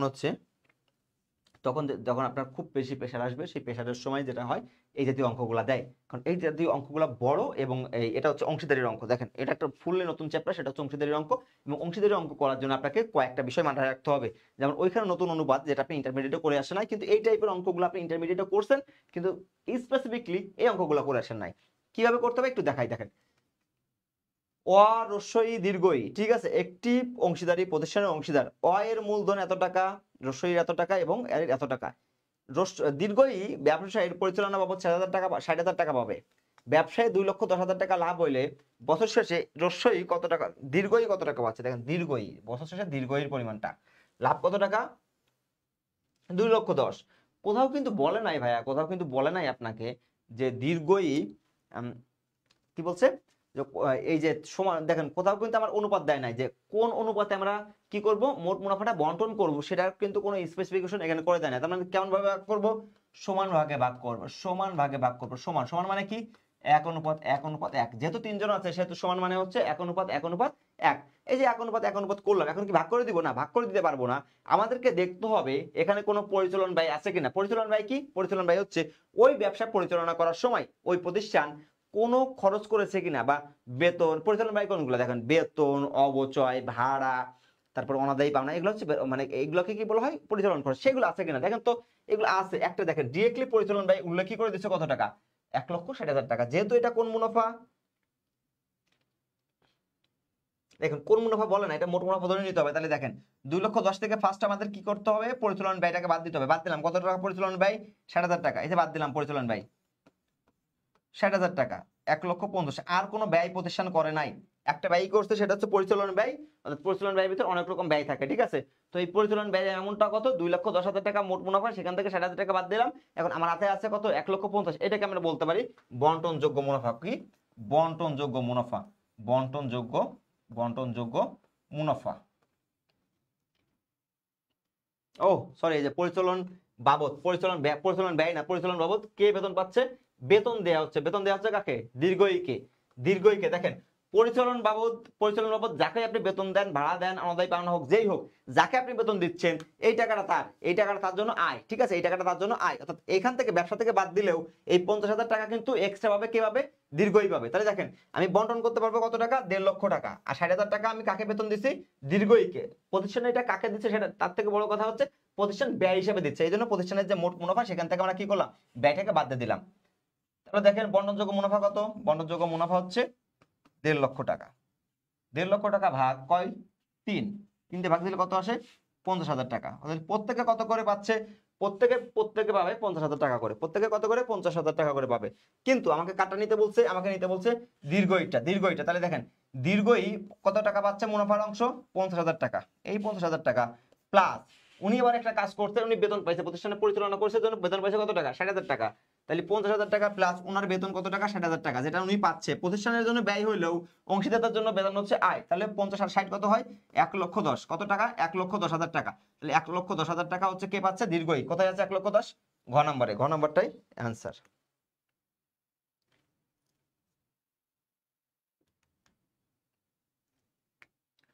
নতুন একটা অঙ্ক, ত্যাগ অনুপাত। দেখেন ত্যাগ অনুপাতটাকে একটু দেখি, ত্যাগ অনুপাতে কি বলা হয়েছে। ক ও খ দুইজন অংশীদার 7:5 অনুপাতে লাভ ক্ষতি বন্টন করে। কে কে, ক এবং খ দুইজন অংশীদার, তারা 7:5 অনুপাতে কি করে, লাভ ক্ষতি বন্টন করে। তারা গ কে নতুন অংশীদার হিসেবে অন্তর্ভুক্ত করলো এবং 5:3:2 অনুপাতে লাভ ক্ষতি বন্টনে চুক্তিবদ্ধ হলো। ত্যাগ অনুপাত কত, ক এর খ এর ত্যাগ অনুপাত কত। দেখেন ত্যাগ অনুপাতের সূত্র হচ্ছে পুরাতন মাইনাস নতুন। যেহেতু যারা মুরব্বী বা যাদের বয়স হয়ে গেছে তারা ত্যাগ করে, জন্য তাদের থেকে কারা, নতুনকে কি করে দিতে হবে, বিয়োগ করে দিতে হবে। দেখুন নতুন সূত্রটা কি, সূত্রটা হচ্ছে পুরাতন অনুপাত মাইনাস নতুন অনুপাত, পুরাতন অনুপাত মাইনাস নতুন অনুপাত। তাহলে আমরা কি করবো, দেখেন পুরাতন অনুপাত আগে কি লিখবো, আগে লিখবো হচ্ছে পুরাতন অনুপাত, তারপরে লিখবো কি, নতুন অনুপাত। কে কে আছে, হচ্ছে ক, খ এবং গ। ক, খ এবং গ। খেয়াল করে দেখেন তো একটু, ক এবং খ এত টাকা অনুপাতে লাভ ক্ষতি বন্টন করে, গ কে নতুন অংশীদার হিসেবে অন্তর্ভুক্ত করলো এবং এত অনুপাতে লাভ ক্ষতি বন্টনে চুক্তিবদ্ধ হলো। তাহলে এই যে গ কে যখন অন্তর্ভুক্ত করা হয়েছে, তারপরে অনুপাত কত দাঁড়াইছে, 5:3:2। তার মানে যখন গ আসলো তারপরে কত আসছে, 5:3:2। তার মানে এটা হচ্ছে নতুন। আর পুরাতনটা কত, পুরাতনটা হচ্ছে 7 আর 5। তাহলে দেখেন প্রথম যদি 7 আর 5 হয়, তাহলে পুরাতনে কে কে ছিল, ক আর কত, ক আর খ ছিল। তাহলে কত, 7। এখানে কত আসছে, 5। গ তখন ছিল না, কারণ গ তখন জন্মই হয় নাই। পরে আসতেছে কত, পরে যখন গ আসলো কত আসতেছে, 5:3:2। কত আসবে, 5:3:2। এখন আমি কি বলছিলাম, যখনই অনুপাত পাবেন তখন অনুপাতগুলোকে কি করে দিবেন, তখন অনুপাতগুলোকে যোগ করে দিবেন। 7 আর 5 কত হয়, 12। আর 5 আর 3 কত হয়, 8। আর 2 10। এখন যেটা করতে হবে দেখেন, এখন আমাকে বের করতে হবে ক এর খ এর অংশ কারটা, যেখানে দুইটা অনুপাত নাই সেখানে তার অনুপাত বের করা যায় না। আর গ তো নতুন অনুপাত পাইছে, সে তো আগে ছিলই না, তখন তার অনুপাত বের হবে কিভাবে। দেখেন ত্যাগ অনুপাত বের করবো কিভাবে, টোটাল অনুপাত কি বলছিলাম, পুরাতন মাইনাস নতুন। পুরাতনের টোটাল অনুপাত কত, দেখেন তো 12। টোটাল অনুপাত কত, 12। এই যে 12 ভিতরে কর কতটুকু অংশ আছে, 7। কর আছে 7 অংশ, ঠিক আছে। বাদ নতুন দেখেন টোটাল অনুপাত কত, 10। এই যে বাদ, এই যে 10, 10-এর ভিতরে কত জন্য কতটুকু আছে 5। এবার দেখেন আসি আমরা খতে, ঠিক আছে। খর সূত্র কি সেম, পুরাতন মাইনাস নতুন। পুরাতনের টোটাল কত আছে 12, তার ভিতর খর জন্য কত 5 মাইনাস নতুনের কতটুকু আছে 10, 10-এর ভিতরে খর কতটুকু আছে এই যে 3 বাদ 3। এখন দেখেন আপনি লসাগু গসাগু অনেক কিছু করতে পারেন, কোনো কিছু করতে হবে না, চুড়াই টেকনিক শিখাই দিচ্ছি, সেটাতে আর গুণ করবেন। এখানে কি করবেন আর গুণ করবেন, যেহেতু আপনার রিটেন নাই নো ঝামেলা, আপনি শর্টকাটে করে দিয়ে আসবেন। আর গুণ বুঝেন, বাম পাশের উপর ডান পাশের নিচে, 7 কত হয় 70 মাইনাস 5 12 কত হয় 60। প্রথমে বামেরটা নিবেন ডানের নিচেরটা, তারপরে বামের নিচেরটা ডানের উপরেরটা, কত আসতেছে 10, কত হয় 5 10 50, 3 12 মাইনাস 36, কত আসছে 14। তাহলে 10:14, 10:14। তাহলে দেখেন এখানে কত কত হচ্ছে 10:14, 2 দিয়ে কাটতে পারি, 2 দিয়ে কাটতে পারি, 5:7। তাহলে ত্যাগ অনুপাত হচ্ছে 5:7। কোথায় আছে দেখেন ক নাম্বারে আছে কত 5:7।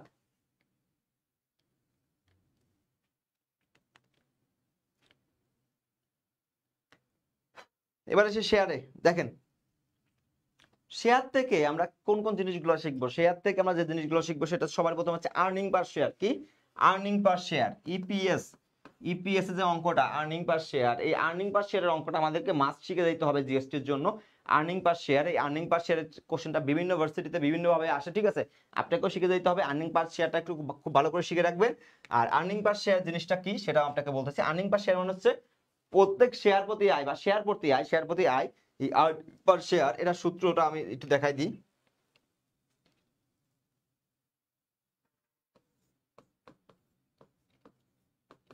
আর্নিং পার শেয়ার প্রত্যেক শেয়ার প্রতি আয়, বা বাংলায় বলা হয় শেয়ার প্রতি আয়। সূত্রটা কেমন, কর বাদ নিট লাভ, কর বাদ নিট লাভ বাদ অগ্রাধিকার শেয়ার মূলধন, অগ্রাধিকার শেয়ার লভ্যাংশ, অগ্রাধিকার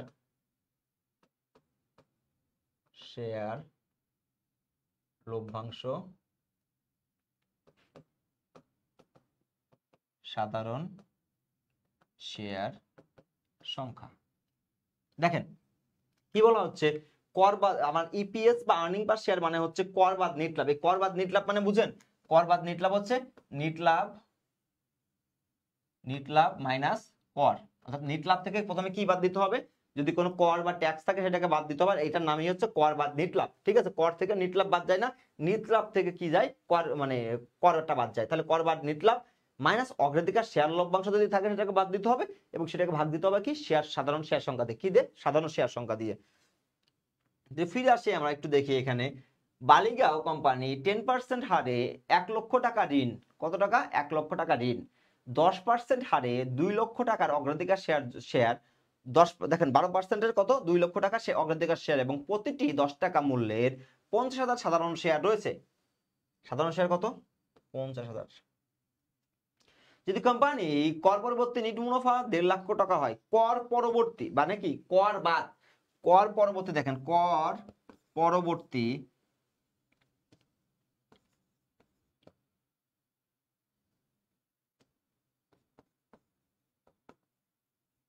কর পরবর্তী মানে কি, কর পরবর্তী মানে হচ্ছে কর পরবর্তী মানে হচ্ছে কর বাদ নিট লাভ। এই যে কর বাদ নিট লাভ, কর বাদ নিট লাভ, কর বাদ নিট লাভ, আর হচ্ছে কি কর পরবর্তী, কর পরবর্তী, পরবর্তী, এটা একই জিনিস, এটা একই জিনিস, ঠিক আছে। তাহলে কি বলছি, কর পরবর্তী আর কর বাদ নিট লাভ এটা একই কথা। তাহলে দেখেন আমাদের এখানে আমরা কি পাইছি, কর পরবর্তী পাইছি।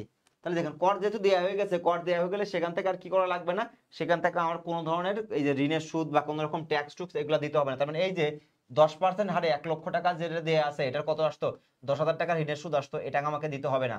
কি বললাম, 10% হারে 1 লক্ষ টাকা যে ঋণটা দেওয়া আছে, 10,000 টাকা ঋণের সুদ আসতো, এটা আমাকে বাদ দিতে হবে না নিট লাভ থেকে। আবার একটু দেখি 12% হারে অগ্রাধিকার শেয়ার, দেখেন 12% হারে যদি অগ্রাধিকার দেওয়ার 12% হারে অগ্রাধিকার শেয়ার কত 2 লক্ষ টাকা, দেখেন আমার কত আসে মুনাফা সরি লভ্যাংশ কত আসে 2 লক্ষ টাকা গুণ 12%, 12 দুগুণে 24, কত আসে 24,000। তাহলে অগ্রাধিকার শেয়ার লভ্যাংশ কত টাকা? অগ্রাধিকার শেয়ার লভ্যাংশ হচ্ছে 24,000 টাকা। অগ্রাধিকার শেয়ার লভ্যাংশ 24,000 টাকা। এখন বলা হচ্ছে তবে সাধারণ শেয়ার হোল্ডার সর্বোচ্চ কত টাকা লভ্যাংশ পাবে? তাহলে দেখেন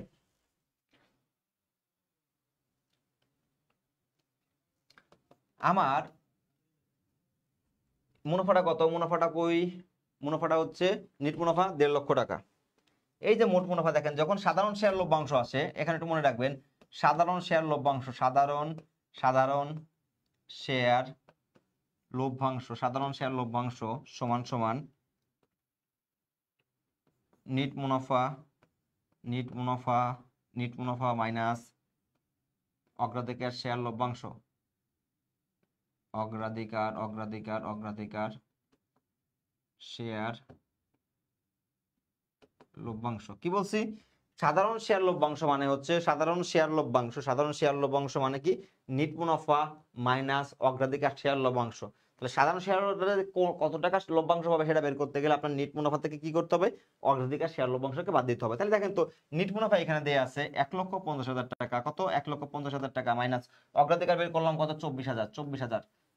তাহলে কত বের হচ্ছে 1,26,000। ঠিক আছে 1,26,000। একটু খেয়াল করে দেখেন কত বের করলাম 1,50,000 মাইনাস অগ্রাধিকার বের করেছিলাম 24,000, কত বের হচ্ছে 1,26,000। এই 1,26,000, এই 1,26,000টা পুরোটাই কারা পাবে? সাধারণ শেয়ার হোল্ডাররা। তার সঠিক অ্যান্সার হচ্ছে ক নাম্বার। এখন দেখেন সেম অঙ্কে আপনাকে বলতো কত টাকা লভ্যাংশ না প্রতি, বলতো সাধারণ শেয়ার প্রতি সেম অঙ্ক যদি বলতো সাধারণ শেয়ার প্রতি আয় কত, যখন আপনাকে শেয়ার প্রতি বলতো আপনার সাধারণ শেয়ার লভ্যাংশ কত বের হয়েছে 1,26,000 টাকা, যদি এখানে শুধু যদি বলে দিত শেয়ার প্রতি, তখন আপনি কি করতেন?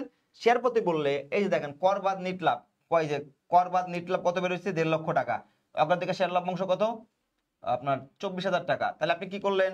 তাহলে আপনি যেটা করলেন সেটা হচ্ছে অলরেডি আপনার উপরের পার্ট শেষ, তখন আপনি কি করতেন?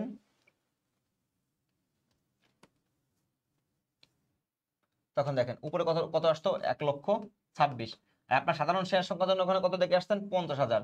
তাহলে 1,26,000কে আপনি 1,26,000কে যখন 50,000 টাকা দিয়ে ভাগ দিতেন তখন কত আসতো 2 পয়েন্ট সামথিং আসতো। হ্যাঁ 2 পয়েন্ট সামথিং, এই 2 পয়েন্ট সামথিং যেটা আসতো সেটা হচ্ছে শেয়ার প্রতি আয়।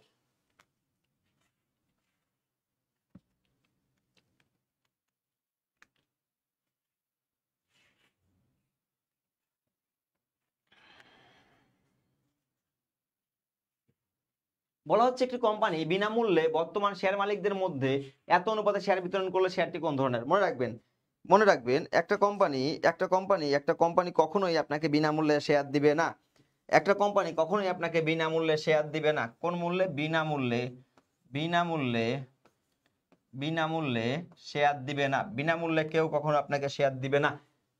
কোম্পানি এত দরদি না, কোম্পানি এত ভালোবাসে না। হ্যাঁ কোম্পানি যদি বলা হয় যদি কোম্পানি বিনামূল্যে শেয়ার দিচ্ছে, এই বিনামূল্যের মানে হচ্ছে কি কোম্পানি মানে হচ্ছে কি লভ্যাংশের বিনিময়ে, নগদ লভ্যাংশ। দেখেন লভ্যাংশের বিনিময়ে, কিসের বিনিময়ে?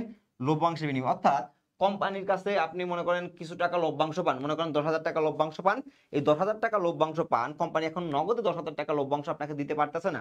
যেহেতু 10,000 টাকা লভ্যাংশ দিতে পারছে না, এই 10,000 টাকার বিনিময়ে তারা আপনাকে শেয়ার অফার করতেছে। এই অফার করে যখন আপনি শেয়ারটা নিয়ে নিচ্ছেন, অফার করার পরে যখন আপনি শেয়ারটা নিয়ে নিচ্ছেন তখন আপনাকে বলা হচ্ছে কি, যে এটা কি শেয়ার প্রতি আপনাকে বিনামূল্যে লভ্যাংশ দেওয়া যাচ্ছে। তাহলে দেখেন বিনামূল্যে কোনো শেয়ার দেয় না। যদি বিনামূল্যে লেখা থাকে বুঝতে হবে এটা লভ্যাংশের বিনিময়ে। আর কোম্পানি আপনাকে লভ্যাংশের বিনিময়ে যে শেয়ার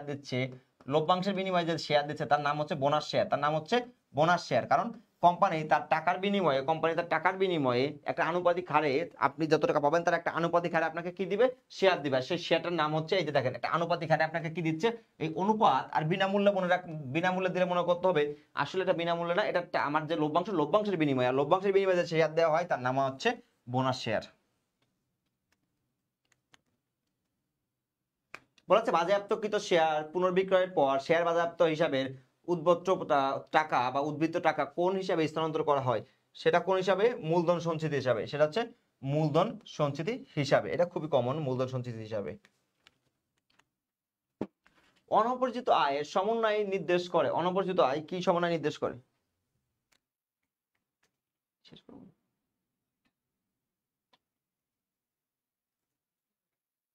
পাঁচটা ছয়টা আছে। দেখেন সমন্বয় খুবই ইজি একটা টপিক, খুবই ইজি একটা টপিক সমন্বয়। এই সমন্বয় থেকে কোশ্চেনগুলো কিভাবে আসতে পারে?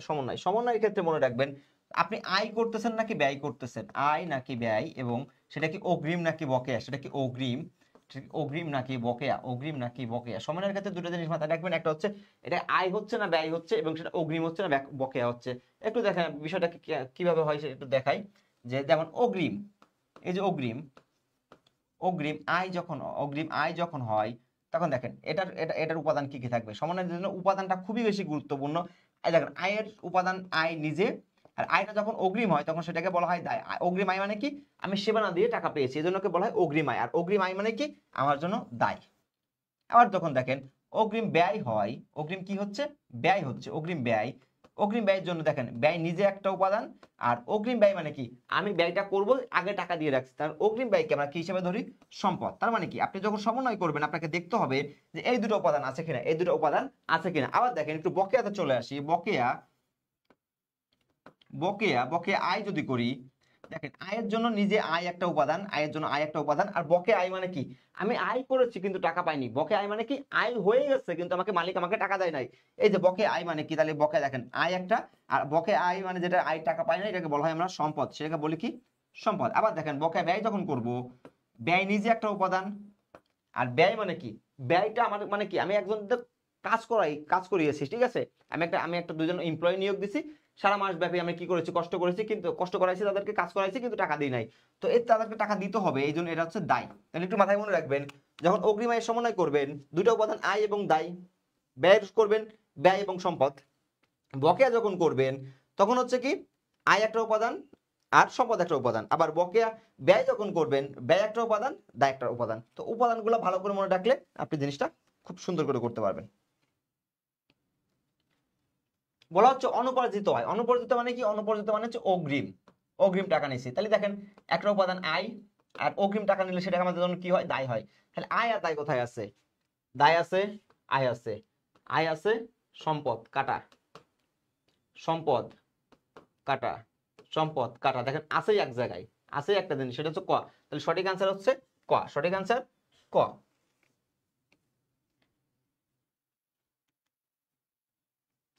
গাংসিল এক্সপ্রেস ভুলক্রমে 50,000 টাকার বকেয়া সেবায় সমন্বয় করেন, অর্থাৎ আর্থিক বিবরণীতে এর ফলাফল কি? গাংসিল এক্সপ্রেস ভুল করে 50,000 টাকার বকেয়া সেবায়, দেখেন বকেয়া সেবা আয় বা আয়, দেখেন বকেয়া আয় মানে কি? আয় নিজে একটা উপাদান, আয় নিজে একটা উপাদান। আর আয় যখন বকেয়া থাকে তখন সেটাকে কি বলছিলাম? যে আমি আয় করেছি কিন্তু টাকা পাই না, তাহলে সেটাকে আমি ধরবো কি হিসাবে? সম্পদ হিসাবে। বকেয়া আয় সম্পদ। তাহলে আয় এবং সম্পদ কোথায় আছে দেখেন তো? আয় মানে কি? রাজস্ব এবং আয় একই জিনিস আছে। সম্পদ ওইটা তো হয়, এটা হয় নিট মুনাফা থেকে বেশি দেখানো হবে, দায় বেশি। দায় এখানে দায়ের কোনো সিস্টেম নাই। দেখেন এই তিনটাই হইতে পারে, ঠিক আছে? তিনটাই হইতে পারে। এখন দেখো যদি আয় যদি সমন্বয় করা হয়, আয় যদি সমন্বয় না করা হয়, বকেয়া আয় সমন্বয় সাধন করা হয় নাই, অর্থাৎ সমন্বয় যদি সাধন না করি, সমন্বয় আগের পূর্বে, তাই বকেয়া আয় যখন থাকে তখন দেখেন আয়টাকে দেখানো হয় কম, আর সম্পদও দেখানো হয় কম, ঠিক আছে? তাহলে আয়কে কম দেখানো হয়, নিট মুনাফা বেশি দেখানো হবে। বকেয়া সেবায় নিট মুনাফা না, আয় যদি না হয় তাহলে নিট মুনাফা বেশি দেখানো হবে না, রাজস্ব বেশি দেখানো হবে, সম্পদ বেশি দেখানো হবে। হ্যাঁ দেখেন সম্পদ বেশি দেখানো হবে। আবার এক সেকেন্ড একটু পড়তে দেন। গাংসিল এক্সপ্রেস ভুলক্রমে 50,000 টাকার বকেয়া সেবা আয় সমন্বয় সাধন করেনি। বকেয়া আয়,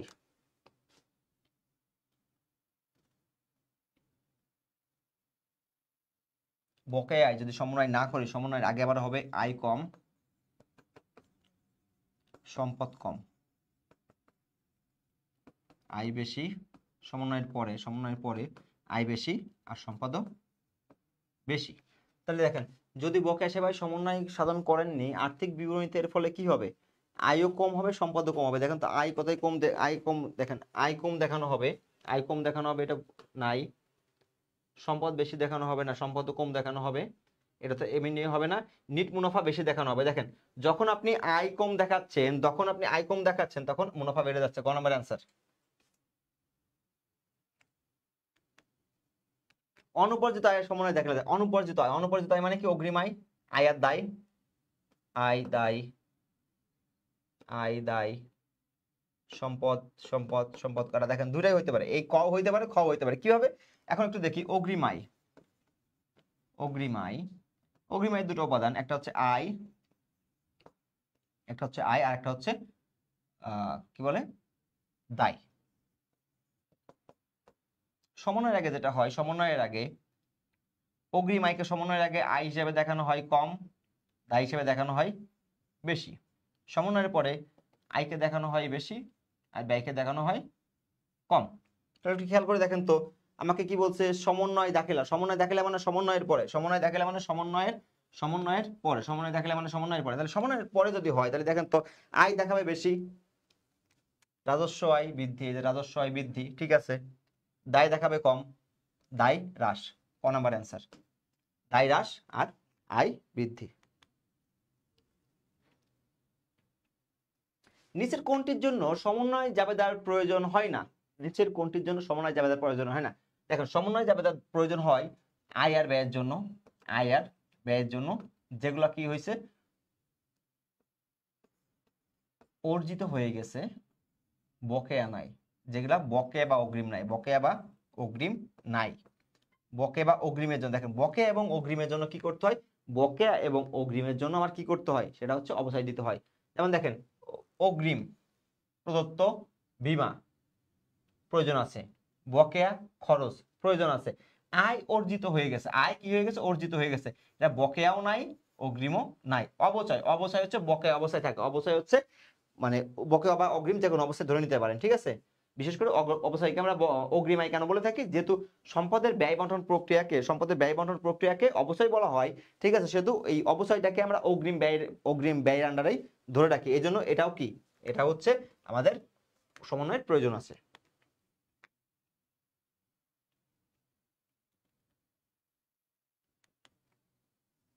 দেখেন আর্থিক বিবরণী প্রস্তুতের পূর্বে যদি হিসাবের সমন্বয় করা না হয়, তাহলে আয়ের উপর তার প্রভাব কেমন হবে? আর্থিক বিবরণী, কোশ্চেনটাই ভুল আছে। আর্থিক বিবরণী প্রস্তুতের পূর্বে যদি কোন হিসাবের সমন্বয় করা না হয় তাহলে আয়ের উপর প্রভাব পড়বে। আমরা এখানে আয়ও ধরে নিতে পারি, ব্যয়ও ধরে নিতে পারি, আয়ও ধরে নিতে পারি, ঠিক আছে। এখানে কোনো একটা শব্দ মিসিং আছে, হ্যাঁ, আয় বা ব্যয় যে কোনো একটা শব্দ মিসিং আছে। তাহলে আর্থিক বিবরণী প্রস্তুতের পূর্বে যদি আমরা কিসের সমন্বয় না করি? ব্যয়ের সমন্বয় না করি। দেখেন যদি ব্যয় যদি সমন্বয় না করি তাহলে কি হবে? ব্যয় যদি দেখেন অগ্রিম ব্যয় যদি সমন্বয় না করি তাহলে ব্যয়কে কম দেখানো হবে। দেখেন আর্থিক বিবরণীর সমন্বয়ের পূর্বে যদি আমরা অগ্রিম ব্যয় ধরে নিই এখানে, হ্যাঁ, অগ্রিম ব্যয় ধরে দেখি হয় কিনা, কোনো অপশন মিলে কিনা। অগ্রিম ব্যয় মানে কি? অগ্রিম ব্যয় মানে হচ্ছে সমন্বয়ের পূর্বে ব্যয়কে কম দেখাবে, সমন্বয়ের পরে ব্যয়কে বেশি দেখাবে।